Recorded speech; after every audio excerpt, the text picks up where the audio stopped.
ఇప్పుడు మనం వేదాంత నియమంలో 25వ శ్లోకం. ఈ శ్లోకాన్ని చూద్దాం. ఏమంటున్నారు భగవత్పాదుల వారి ఈ శ్లోకంలో? కర్మాణి చిత్తశుద్ధ్యర్థం, ఐకాగ్యార్థం ఉపాసన, మోక్షార్థం బ్రహ్మ విజ్ఞానం ఇది వేదాంత నియమ. ఈ మూడు మాటలే చెప్తున్నారు. కర్మాణి చిత్తశుద్ధ్యర్థం, నీ మనస్సు చిత్తం శుద్ధి కావాలి అంటే, చిత్తశుద్ధి కావాలి అన్నట్లయితే కర్మలు చేయాలి అంటున్నారు. అలాగే ఏకాగ్రత సాధించాలి అంటే ఐకాగ్రార్థం ఉపాసన, ఉపాసన చేయాలి, ధ్యానం చేయాలి అంటున్నారు. మోక్షార్థం బ్రహ్మ విజ్ఞానం, మోక్షం కావాలి అంటే బ్రహ్మజ్ఞాన సముపార్జన చేయాలి. ఇది చెప్తా ఉన్నది. ఈ మూడు మాటలే చెబుతూ ఉన్నారు. ఇది వేదాంత డిండిమ. ఈ మాటలు చెబుతోంది వేదాంత డిండిమము. ఇప్పుడు ఈ విషయాలు ఏమిటో చూద్దాం. అసలు ఇక్కడ కర్మాణి చిత్తశుద్ధ్యర్థం, కర్మలు చేస్తే చిత్తశుద్ధి వస్తుంది అని చెప్తూ ఉన్నారు. యజ్ఞయాగాది క్రతువులు చేస్తే ఇవే కదా కర్మలు. కర్మలంటే ఇవే కదా.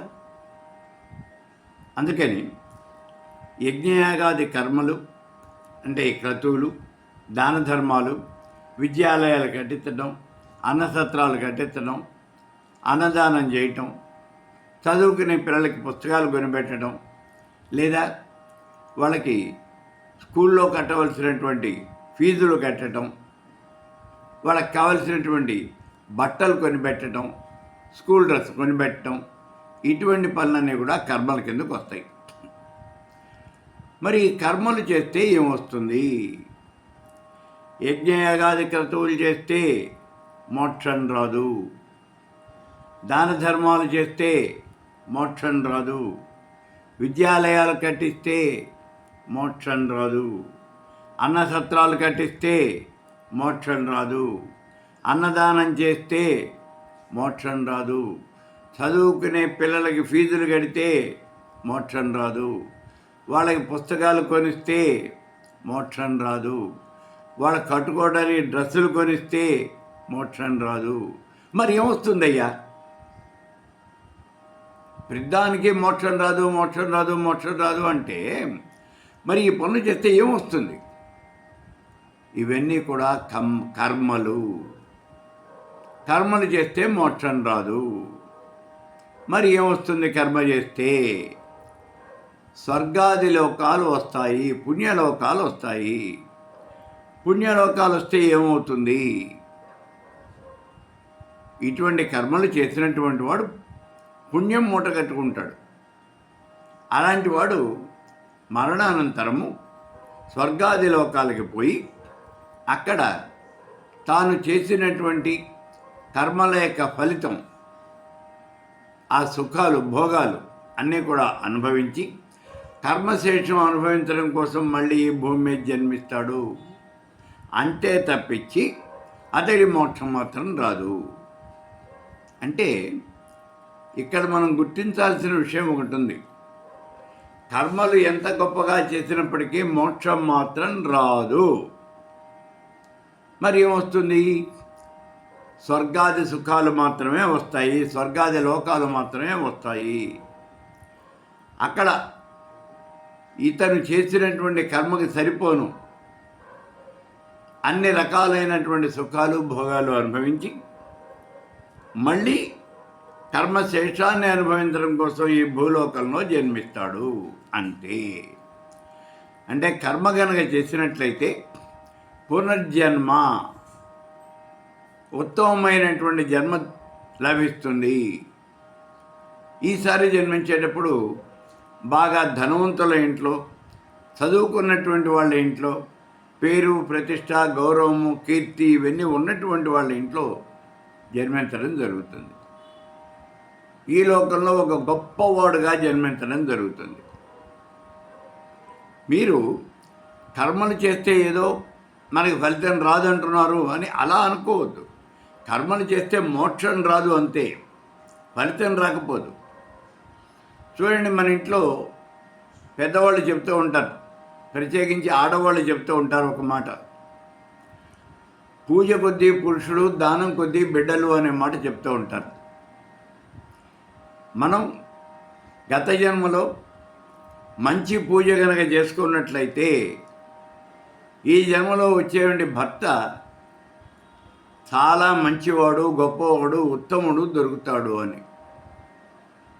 అలాగే మనం సరి అయినటువంటి దానాలు కనుక చేసినట్లయితే, సరిగా మంచి దానాలు కనుక చేసినట్లయితే రత్నాలు లాంటి బిడ్డలు పుడతారు. ఆ బిడ్డలంతా కూడా చదువుకున్న వాళ్ళు అవుతారు, ప్రయోజకులు అవుతారు,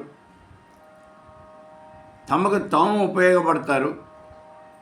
అంతేకాదు దేశానికి కూడా వాళ్ళు ఉపయోగపడతారు, సమాజానికి ఉపయోగపడతారు.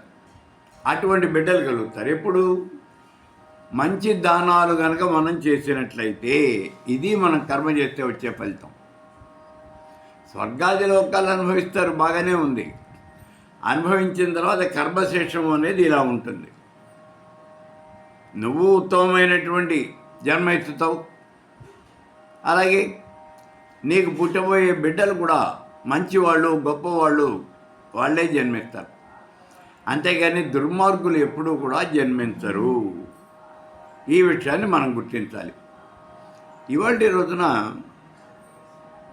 ఈ సంఘంలో ఉన్నతమైనటువంటి పదవులు అలంకరించినటువంటి వాళ్ళు, గౌరవం, కీర్తి, ప్రతిష్ట ఇవన్నీ సంపాదించినటువంటి వాళ్ళు, ఎక్కువ ధనవంతులు, పేరు ప్రతిష్ట ఉన్నటువంటి వాళ్ళు, వీళ్ళందరూ కూడా గత జన్మలో చాలా గొప్ప గొప్ప కార్యాలు నిర్వహించినటువంటి వాళ్ళు. అంతేకాదు వాళ్ళ తల్లిదండ్రులు కూడా చాలా గొప్ప పనులు చేశారు, కాబట్టే వీళ్ళు జన్మించారు,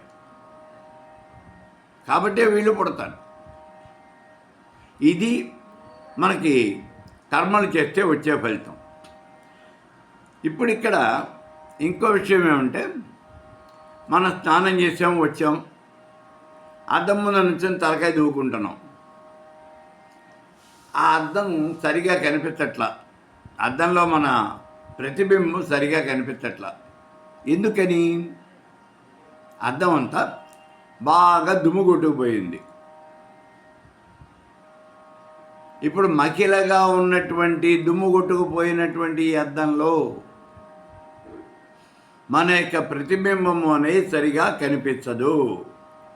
మరి ఏం చేయాలి? ఇప్పుడు పక్కనే ఉన్నటువంటి ఓ గుడ్డను తీసుకుని, ఓ వస్త్రాన్ని తీసుకుని ఆ అద్దాన్ని కనుక కింద నుంచి పైకి శుభ్రంగా తుడిచేసినట్లయితే, ఆ అద్దాన్ని కనుక మనం తుడిచినట్లయితే అప్పుడు అద్దంలో మన యొక్క ప్రతిబింబము అనేది చాలా స్వచ్ఛంగా కనిపిస్తుంది. ఈ విషయాన్ని మనం గ్రహించాలి. అద్దంలో ప్రతిబింబం అనేది చాలా స్వచ్ఛంగా కనిపిస్తుంది. ఎప్పుడు కనిపిస్తుంది? అద్దం కనుక శుభ్రంగా ఉన్నట్లయితే. ఈ విషయమే మనం గుర్తించాలి. అలాగే మనస్సు కనుక నిర్మలంగా ఉన్నట్లయితే, ఇక్కడ చెప్తూ ఉన్నాడు, నిర్మలమైనటువంటి మనస్సులో భగవంతుడు తాండవం చేస్తాడు అని చెప్తూ ఉన్నాడు. మనస్సు కనుక నిర్మలంగా ఉంటే భగవంతుడు ఆ నిర్మలమైనటువంటి మనస్సులో తాండవం చేస్తాడు. అంటే ఆ భగవంతుడు ఆ మనస్సులోనే నివాసం ఉంటాడు అనే విషయాన్ని ఇక్కడ మనం చెప్పుకోవడం జరుగుతోంది. ఇది కర్మలు చేస్తే వచ్చేటటువంటిది ఫలితం ఏమిటి అంటే, కర్మణ చిత్తశుద్ధ్యర్థం, చిత్తశుద్ధి అనేది కలుగుతుంది. అలా చిత్తశుద్ధి కనుక కలిగినట్లయితే అందులో ఆ శుద్ధమైనటువంటి చిత్తంలో భగవంతుడు, పరమేశ్వరుడు తాండవం చేస్తాడు, నివాసం ఉంటాడు. అలాగే ఏకాగ్రత, ఏకాగ్రత ఎలా వస్తుంది? ఏకాగ్రత్యర్థం ఉపాసన, ఉపాసన చేయాలి అంటున్నాడు. ఉపాసన చేయటం అంటే ఏమిటి? ధారణ. అష్టాంగ యోగంలో చెప్పాడు, ధారణ, ధ్యానము, సమాధి. ఇది దీని యొక్క వరుస క్రమం. ముందు ధారణ చేయాలి, ఆ తర్వాత ధ్యానం చేయాలి. మనం ధ్యానం చేయడానికి కూర్చుంటామండి అంటాం. ధ్యానం చేయడానికి నువ్వు కూర్చున్నావు, నీ మనస్సేమో పరిపరి విధాలా వెళ్ళిపోతూ ఉన్నది. మనకి చెప్తారు చూడండి, చిత్తం శివుడి మీద, భక్తి చెప్పుల మీద. మనం దేవాలయంలోకి వెళ్ళాం, కొత్త చెప్పులు వేసుకెళ్ళాం, ఆ చెప్పులు అక్కడ పెట్టాం, వాకిట్లో పెట్టాం, లోపలికి వెళ్ళాం. భగవంతుడికి నమస్కారం పెడదాం అనుకున్నాం. మనం 2 చేతులు జోడించి భగవంతుని ఈశ్వరుడికి నమస్కారం పెడుతున్నాం. వందే శంభూమాపతిం నమస్కారం చేస్తున్నాం. కానీ మన మనసులో ఏముంది? వాకిట్లో నేను చెప్పులు వదిలిపెట్టొచ్చాను, ఆ చెప్పులు ఎవరైనా ఎత్తుకుపోతారేమో, కొత్త చెప్పులు కూడాను నిన్ననే కొన్నాను, 400 పెట్టి కొన్నాను ఆ చెప్పులు, ఎవరైనా ఎత్తుకుపోతారేమో. మన మనసు దాని మీద ఉంది. మరి నువ్వు భగవంతుడికి ఏం నమస్కారం చేస్తూ ఉన్నావు? ఏమిటి దీనివల్ల ఉపయోగం? ఏమీ ఉండదు. అందుకే ఇక్కడ చెప్తా ఉన్నాడు, చిత్తం శివుడి మీద, భక్తి చెప్పుల మీద ఉంటే నువ్వు చేసేటటువంటి నమస్కారం అనేది ఏమాత్రం కూడా ఉపయోగం ఉండదు. ఇది ఇక్కడ చెప్తా ఉన్న విషయం. అయితే ఇప్పుడు ధారణ అని అంటూ ఉన్నాడు. ధారణ అంటే ఏమిటి? ఏకాగ్రత. ఏకాగ్రత అంటే ఎలా వస్తుంది? అసలు ఏకాగ్రత అంటే ఏమిటి? ఏదైనా ఒక వస్తువు మీద కానీ, లేకపోతే భగవంతుడి మీద కానీ దృష్టి నిలిపి అలాగే ఉండటము, అలాగే దృష్టి నిలిపి ఉండటము, దాన్నే ఏకాగ్రత అని అంటారు. దీన్నే మనం కాన్సన్ట్రేషను అని కూడా అంటూ ఉంటాం. కాన్సన్ట్రేషన్ అంటే ఏకాగ్రత. అంటే ఏమన్నమాట? ఇప్పుడు భగవంతుడి యొక్క జపం చేయడానికి కూర్చున్నాం, లేదా భగవంతుడికి నమస్కారం చేస్తున్నాం. నీ కళ్ళ ముందు ఆ భగవత్ స్వరూపమే సాక్షాత్కరించాలి, అంతే తప్పించి ఇంకో రూపం సాక్షాత్కరించకూడదు. నీ మనస్సులో ఆ భగవంతుని గురించే ఆలోచించాలి, ఇంకో విషయాన్ని గురించి నువ్వు ఆలోచించకూడదు. చాలా జాగ్రత్తగా గుర్తించండి. ఇక్కడ మనం భగవంతుని గురించి ఆలోచిస్తూ ఉన్నప్పుడు, భగవంతుడికి నమస్కారం చేస్తూ ఉన్నప్పుడు ఆ భగవంతుని గురించే ఆలోచించాలి, ఇంకో విషయాన్ని గురించి ఆలోచించకూడదు. కానీ ప్రాక్టికల్గా జరిగేది ఏమిటి అంటే, ఈ చిత్తము అనేది ఉందే, ఇది చంచలమైనటువంటిది. మనస్సు బాగా చంచలమైనటువంటిది. ఒక క్షణం ఇక్కడ ఉంటే రెండో క్షణంలో ఇంకో చోటికి వెళ్ళిపోతుంది. శాఖాచక్రమణం చేస్తూ ఉంటుంది.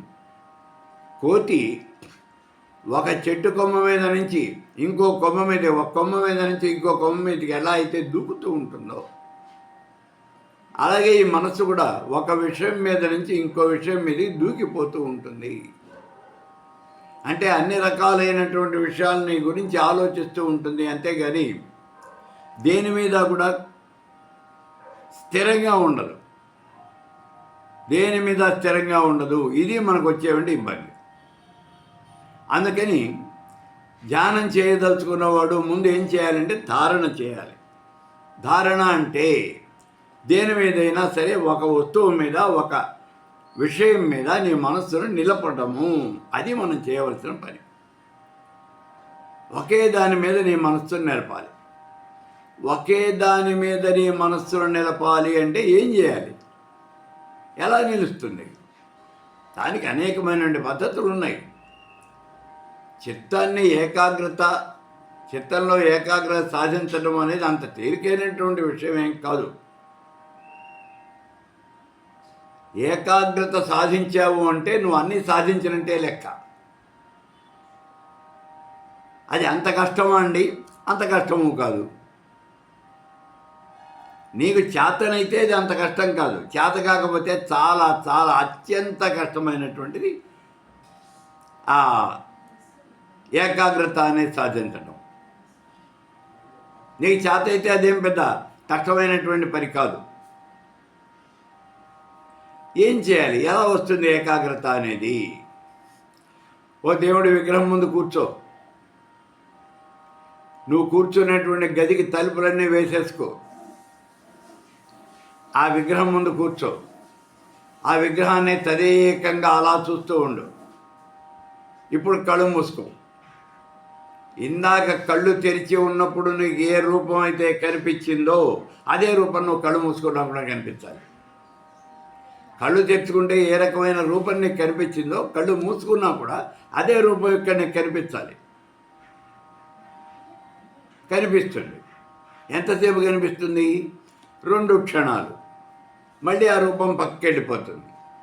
అప్పుడు మళ్ళీ ఏం చేయాలి? నువ్వు కళ్ళు తెరు, మళ్ళీ ఆ విగ్రహాన్ని చూడు, మళ్ళీ కళ్ళు మూసుకో. కళ్ళు మూసుకున్నా కూడా మళ్ళీ ఆ రూపమే నీ కళ్ళ ముందు కనిపిస్తుంది. ఇలా నువ్వు అనేక సార్లు ప్రాక్టీస్ కనుక చేసినట్లయితే, అనేక సార్లు చేయాలి, ఒకసారి కాదు. అభ్యాసం కూసు విద్య అన్నాడు కదా. నువ్వు అనేక సార్లు కనుక దాన్ని ప్రాక్టీస్ చేయగా నువ్వు ఎంతసేపు కళ్ళు మూసుకున్నప్పటికీ కూడా ఆ దేవతా విగ్రహమే నీ కళ్ళ ముందు దర్శనమిస్తుంది. అది ఏకాగ్రత సాధించడం అంటే. నువ్వు ఎంతసేపు కూర్చున్నప్పటికీ ఆ విగ్రహమే, ఆ మూర్తి రూపమే నీ కళ్ళ ముందు సాక్షాత్కరించాలి. అందుకే వాళ్ళు ఏం చెప్తూ ఉంటారు? గదిలో గోడ మీద ఒక చిన్న చుక్కని ఏర్పాటు చేయండి, గది తలుపులు మూసేసుకోండి, ఆ గదిలో కూర్చోండి, అక్కడ ఉన్నటువంటి ఆ చుక్కని మాత్రమే చూడండి. గదిలో లైట్లన్నీ కూడా తీసేయండి, ఒక చిన్న లైట్ మాత్రమే వేసుకోండి, ఆ చుక్కని మాత్రమే చూస్తూ ఉండండి. ఇంకో విషయం మీదకి నీ దృష్టి అనేది మళ్ళా రాదు. ఇలా మీరు అభ్యాసం చేయగా మీకు ఏకాగ్రత అనేది సిద్ధిస్తుంది అని అంటాడు. ఇది మనం చేయవలసినటువంటి పని. మహాభారతంలో చిరగా చెప్పాడు చూడండి. ద్రోణాచార్యుల వారు పాండవులకి, కౌరవులకి అందరికీ కూడా విద్యాభ్యాసం పూర్తి చేశాడు. చేసిన తర్వాత వాళ్ళు ఎంతవరకు కృతకృత్యులయ్యారు అనే విషయం తెలుసుకోవాలి అనుకున్నాడు. ఒక రోజున వాళ్ళందరినీ కూడా పిలిచాడు. ఆ దగ్గరలో ఒక పెద్ద చెట్టు ఉంది. ఆ చెట్టు మీద ఒక పక్షి బొమ్మని ఏర్పాటు చేశాడు. ఒక బొమ్మ పక్షి, ఆ పక్షిని ఏర్పాటు చేశాడు. అచ్చు ఒక పక్షిలాగే ఉండేది. ఇప్పుడు కౌరవుల్ని, పాండవుల్ని అందరినీ పిలిచి ఒక్కొక్కరిని అడుగుతూ ఉన్నాడు. నాయనా, నువ్వు ఆ చెట్టు మీదకి చూడు, ఆ పక్షి యొక్క కుడి కన్ను అది కనిపిస్తోందా చూడు అన్నాడు. కొంతమంది మొట్టమొదటిగా సుయోధనుడు వచ్చాడు. ఏమయ్యా సుయోధన, కనిపిస్తోందా అన్నాడు. కనిపిస్తోంది. ఏం కనిపించిందయ్యా? పక్షి కనిపించింది. పక్షితో పాటు ఆ చెట్టుకు ఉన్నటువంటి కొమ్మలు, రెమ్మలు, ఆకులు, కాయలు, పిందులు అన్నీ కనిపిస్తున్నాయన్నాడు. ఒకటేమిటి స్వామి, ఆ పక్షికి ఉన్నటువంటి ఒక్కను కాదు 2 కళ్ళు కనిపిస్తున్నాయి. దాని కాళ్ళు, రెక్కలు, తోక అన్నీ కనిపిస్తూ ఉన్నాయి. చెట్టు అంతా కనిపిస్తోంది అన్నాడు. ఇలా ఒక్కొక్కళ్ళనే పిలిచి నీకు ఏం కనిపిస్తోంది అన్నాడు. వాళ్ళంతా కూడా కుడి కన్నుతో పాటుగా అన్ని కళ్ళు, 2 కళ్ళు కనిపిస్తూ ఉన్నాయి, పక్షి అంతా కనిపిస్తోంది, ఇలా సమాధానం చెప్తున్నారు. ఇప్పుడు అర్జునుడిని పిలిచాడు ఆఖరుగా. అర్జున, నువ్వు చూడు, ఏం కనిపిస్తోందో చూడు, పక్షి యొక్క కుడి కన్ను మాత్రమే చూడాలి అన్నాడు. అర్జునుడు చూస్తున్నాడు. గురువర్య, ఏమయ్యా, ఏం కనిపించింది? పక్షి యొక్క కుడి కన్ను కనిపిస్తోంది. ఇంకేం కనిపించింది? ఇంకా ఏమీ కనిపించటం లేదు. ఇంకా ఏమీ కనిపించడం లేదు నాకు. పక్షి యొక్క కుడి కన్ను మాత్రమే కనిపిస్తూ ఉన్నది. ఇంకేం కనపడటం లేదా? పక్షి ముక్కు కనపడటం లేదా? లేదు. ఏమీ కనిపించటం లేదు. ఆ లక్ష్యమైనటువంటి కన్ను మాత్రమే, కుడి కన్ను మాత్రమే కనిపిస్తోంది అన్నాడు అర్జునుడు. అప్పుడు అర్జునుడిని చాలా మెచ్చుకుంటాడు ఈ గురువుగారు, ద్రోణాచార్యుల వారు. సభాష్ అర్జున, ఇది ఏకాగ్రత అంటే, లక్ష్య సాధన అనేది ఇప్పుడు వస్తుంది. మన లక్ష్యం ఏదైతే ఉన్నదో అది మాత్రమే మనకు కనిపించాలి, అంతేగాని మిగిలినటువంటివి ఏవి కూడా కనిపించకూడదు. అది ఏకాగ్రత అంటే. ఈ రకమైనటువంటి ఏకాగ్రత అనేది సాధించాలి. ఏకాగ్రత అంటే భగవత్పాదుల వారు నిర్వచనం ఇచ్చాడు. మనస్సు వెళ్ళినటువంటి ప్రతి చోట కూడా బ్రహ్మ సాక్షాత్కారం పొందుతూ మనస్సును స్థిరంగా ఉంచుకోవటాన్నే ఏకాగ్రత అని అంటారు. మనస్సు వెళ్ళినటువంటి ప్రతి చోట కూడా బ్రహ్మ సాక్షాత్కారం పొందుతూ మనస్సును స్థిరంగా ఉంచుకోవటము దాన్నే ఏకాగ్రత అని అంటారయ్యా అన్నాడు. ఈ మాట చెప్పింది భగవత్పాదుల వారు. అంటే ఏమిటి చెప్తున్నారు ఇక్కడ? ఈ చరాచర జగత్తులో అంతా కూడా మనస్సు వెళ్ళిన ప్రతి చోట, ఈ జగత్తులోనేగా మనసు తిరిగేది, అలా తిరుగుతున్నప్పుడు ఈ ప్రతి చోట కూడా భగవత్ సాక్షాత్కారం పొందుతూ, అంటే ఆ పరబ్రహ్మనే మనం దర్శించగలగాలి. ఈ చరాచర జగత్తులో నువ్వు ఎక్కడ ఏ ప్రాంతంలోకి నీ మనస్సు వెళ్ళినప్పటికీ, ఏ విషయాన్ని భావన చేసినప్పటికీ కూడా అక్కడ నీకు ఆ బ్రహ్మ సాక్షాత్కారమే పొందాలి. ఇలా బ్రహ్మ సాక్షాత్కారం పొందుతూ మనస్సును ఆ పరబ్రహ్మ ఎందే స్థిరంగా ఉంచటాన్ని మనం ధారణ అని అంటారు. ఇది ధారణ అంటే. ఈ విషయాన్ని అపరోక్షానుభూతి అనే ఆ చిన్న పుస్తకంలో రాశారు భగవత్పాదుల వారు. ఇప్పుడు ఈ ధారణ చేయటము ఇది రెండు రకాలుగా ఉంటుంది. అంతర్వస్తువుల మీద ధారణ చేయొచ్చు, బాహ్య వస్తువుల మీద ధారణ చేయొచ్చు. అంతర్వస్తువుల మీద ధారణ అంటే నీ శరీరంలో ఉన్నటువంటి ఆ లోపల ఉన్నటువంటి భాగాలు, షట్చక్రాలు ఉన్నాయి కదా, మూలాధారం, స్వాధిష్టానం, మణిపూరం, అనాహతం, విశుద్ధి చక్రం, ఆజ్ఞాచక్రం. ఈ షట్చక్రాల్లోనూ ఏ చక్రం మీద అయినా సరే నీ మనస్సుని ధారణ చేయవచ్చు. దేని మీదైనా నీ లక్ష్యాన్ని అదే అని దాని మీద ఈ ఏకాగ్రత అనేది సాధించవచ్చు. లేదు బయట విషయాల మీద, ఓ దేవతామూర్తి మీదనో, ఇందాక మనం చెప్పుకున్నట్టుగా ఆ గోడ మీద మనం ఏర్పాటు చేసుకున్నటువంటి ఒక చిన్న ఆ బిందువు మీదనో నీ మనస్సును ఏకాగ్రంగా అలా నిలపవచ్చు. ఇలా కనుక నిలిపినట్లయితే ఏమవుతుంది? ఈ ఏకాగ్రత రావాలి అంటే ఏం చేయాలి? అసలు మనం ఏకాగ్రార్థం ఉపాసన. ఈ ఏకాగ్రత రావాలి అంటే ఉపాసన చేయాలి, అంటే ధారణ చేయాలి. కాబట్టి ఇక్కడ రెండు విషయాలు మనకు అర్థమైన చూడండి. కర్మలు చేస్తేనేమో చిత్తశుద్ధి అనేది వస్తుంది, అలాగే ఉపాసన చేస్తే ఏకాగ్రత అనేది వస్తుంది. ఈ మాటలు చెప్తూ ఇప్పుడు భగవత్పాదుల వారు ఇంకో మాట అంటున్నారు. మోక్షార్థం బ్రహ్మ విజ్ఞానం. నీకు మోక్షం కావాలి అనేటట్లయితే మోక్షార్థం బ్రహ్మ విజ్ఞానం, మోక్షం కనుక కావాలి అనేట్లయితే బ్రహ్మజ్ఞాన సముపార్జన అనేది చేయాలి. బ్రహ్మజ్ఞానాన్ని సముపార్జన చేయాలి. బ్రహ్మజ్ఞాన సముపార్జన అంటే ఏమిటి? ఈ చరాచర జగత్తంతా కూడా పరబ్రహ్మ స్వరూపమే. పిపీలి కాది బ్రహ్మ పర్యంతము పరబ్రహ్మ స్వరూపమే. ఈ జగత్తులో బ్రహ్మం కానటువంటిది ఏది కూడా లేదు. అంతా సర్వం ఖల్విదం బ్రహ్మ. జగత్తంతా పరమేశ్వర స్వరూపం. గతంలో చెప్పుకున్నాం, దశ దిశలు పరబ్రహ్మ స్వరూపమే. నది, నదాలు, అడవులు, కొండలు, ఎడారులు, రాజులు, రాజ్యాలు అన్నీ పరబ్రహ్మ స్వరూపమే. అంటే దృశ్యమానమైనటువంటివి అన్నీ పరబ్రహ్మ స్వరూపమే. అలాని కంటికి కనిపించినటువంటివి కూడా పరబ్రహ్మ స్వరూపమే. ఆకాశంలో ఉన్న సూర్యుడు, చంద్రుడు, నక్షత్రాలు పరబ్రహ్మ స్వరూపం. నీలో ఉన్నటువంటి వాక్కు బ్రహ్మ, శ్రోత్ర బ్రహ్మ, దృశ్యం బ్రహ్మ, మనస్సు బ్రహ్మ, సర్వం ఖల్విదం బ్రహ్మ. జగత్తులో ఉన్న అన్నీ కూడా బ్రహ్మస్వరూపమే. ఈ విషయాన్ని తెలుసుకోవాలి. బ్రహ్మజ్ఞానం తెలుసుకుంటే ఏమొస్తుందండి? మోక్షం వస్తుంది. మోక్షార్థం బ్రహ్మ విజ్ఞానం. మోక్షం కావాలంటే బ్రహ్మజ్ఞానం తెలుసుకోవాలయ్యా. ఇది వేదాంత డిండి మహా. ఈ విషయాన్ని వేదాంత డిండిమని చెబుతూ ఉన్నది అని అంటూ ఉన్నారు. ఈ భగవత్పాదుల వారు తన యొక్క 25వ శ్లోకంలో, వేదాంత డిండిమంలో 25వ శ్లోకంలో